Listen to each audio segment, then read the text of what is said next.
I'm Amy Mitchell, and I teach science and math at RPA, and this is my 6th year as a teacher at RPA.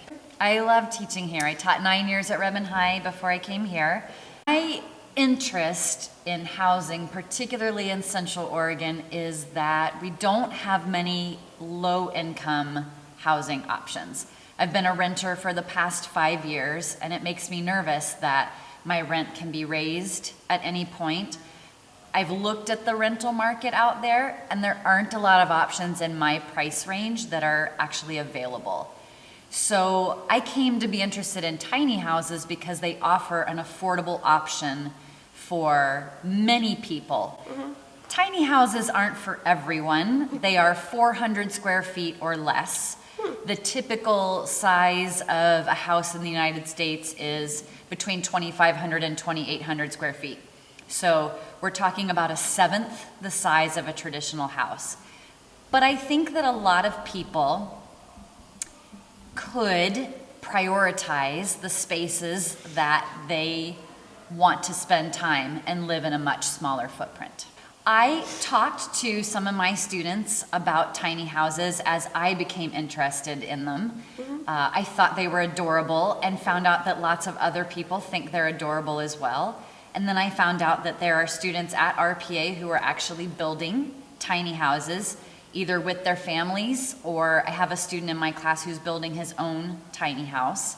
And I thought, this is something that I would like to learn more about, and so would other people. So RPA affords you the opportunity to create a class and allow you a space to create a learning community where you can learn together.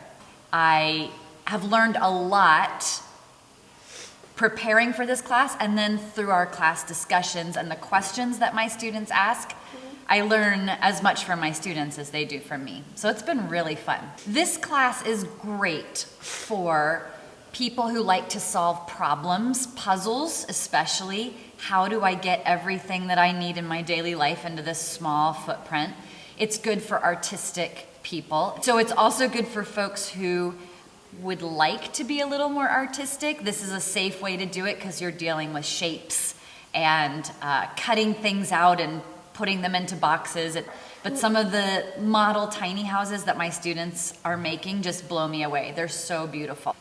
Storage is one of the main things that we keep running into when we're designing our tiny houses. Where do you put all of your cooking equipment? Can you even bake a turkey? Can you even have an oven in there? So there's lots of compromises in a tiny house. You have to be of a mindset that you're willing to make some compromises. You might have to get more creative, but yes, I think anybody could be happy in a tiny house. I would very much like a tiny house. I am designing and building a scale model of a tiny house right along with all my students. And it's fun. We had a guest speaker come this morning. He brought a tiny house for us to go inside so that we could see what it would feel like to be in that small of a space.